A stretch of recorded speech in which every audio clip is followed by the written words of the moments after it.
સ્વાગત છે। અયોધ્યામાં ભવ્ય રામ મંદિર જોવા માટે સૌ કોઈ ઉત્સુક છે। સૌ રામ ભક્તો 22મી જાન્યુઆરીની રાહ જોઈ રહ્યા છે। ત્યારે વાત કરીશું ગામના રામની। જે ઉત્સાહ હમણાં અયોધ્યામાં છે એવો જ ઉત્સાહ એક સમયે ગામે ગામમાં હતો।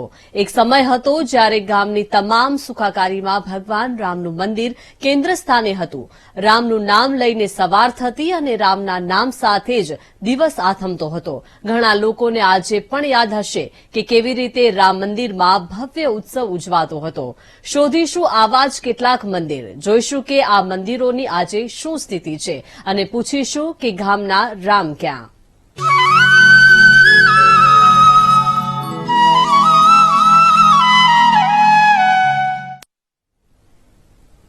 ગામના રામ ક્યાં? આ સવાલ સાથે અમે જૂનાગઢના વિજાપુર ગામની મુલાકાત લીધી, જ્યાં 20 થી 25 વર્ષ પહેલા હર્ષોલ્લાસ સાથે રામ મંદિરમાં દરરોજ પૂજા આરતી થતી હતી, જે મંદિરની હાજરીએ ગામનું ગૌરવ ગણાતું। એ ગામમાં ભગવાન રામ માટે જ મંદિરની વ્યવસ્થા થઈ રહી નથી। ત્યારે વિજાપુર ગામના રામ ક્યાં? જુઓ આ ખાસ રિપોર્ટમાં।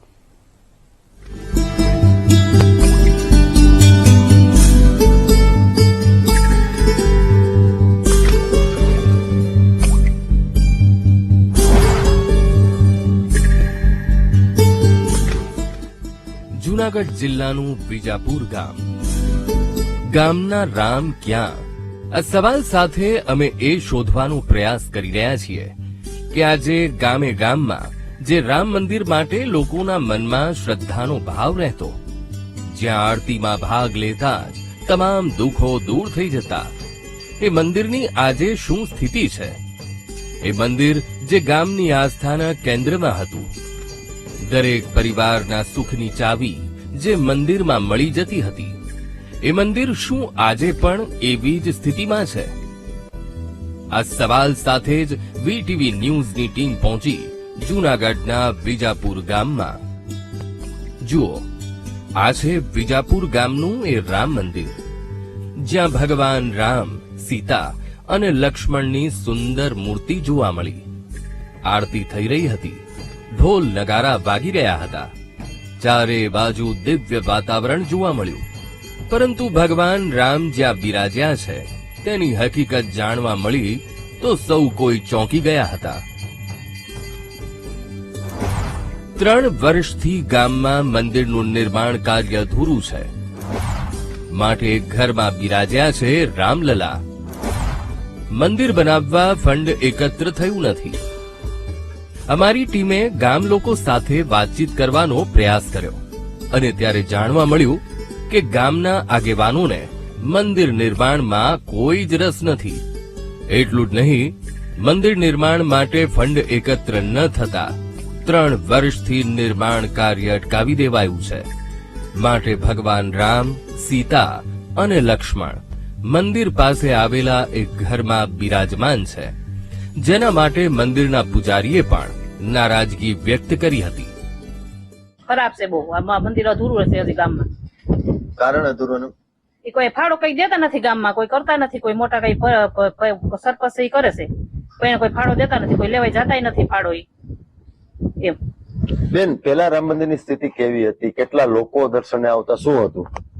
લોકો આવતા, ઘણા લોકો આવતા, પણ હવે નથી આવતા। હવે તમારા નગારો ઘરના ને ઝાલરી ઘરના વગાડે એવું કરે છે અટાણ, એવી પરિસ્થિતિ છે ભાઈ। ઝાલર નગારા ઘરના વગાડે છે એવી પરિસ્થિતિ છે અટાણ। કોઈ નથી આવતું, 2-3 જણા આવે છે, એ ખેતરે વહી જતા, એ કોઈ આવતું નથી। આ છે એ રામ મંદિર, જે મંદિર બનાવવાનું કામ 3 વર્ષથી અટક્યું છે। કોઈ ફંડ ફાળો ઉઘરાવી રહ્યા નથી। એટલું જ નહીં, મંદિરમાં આરતી પૂજા સમયે જે ખર્ચ થાય છે એ પણ પૂજારીના પરિજનો કરી રહ્યા છે। ત્યારે ગામના સરપંચ શું કહે છે એ જાણીએ।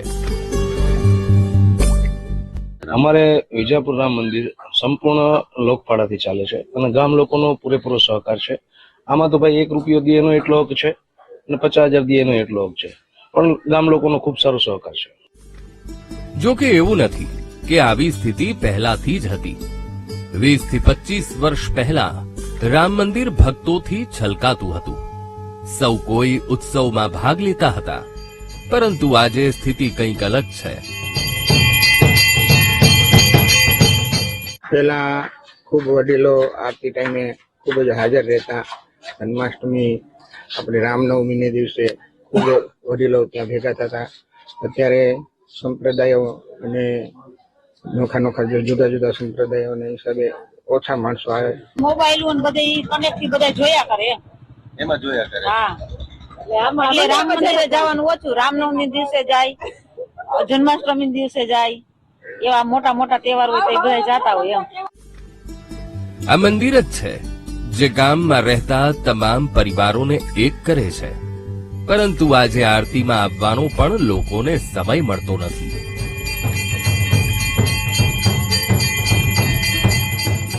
અત્યારે કોઈ પાસે સમય જ નથી.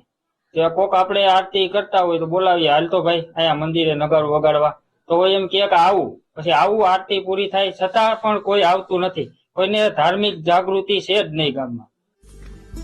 ગ્રામજનો ઈચ્છે છે કે તેમના ગામમાં ભવ્ય રામ મંદિર બને. મંદિર માટે ફંડ એકત્રિત થાય ત્યારે ગામનું મંદિર બનાવવા માટે સૌ કોઈ આગળ આવે એ જરૂરી બન્યું છે. Bipin Pandya, VTV news, Junagadh.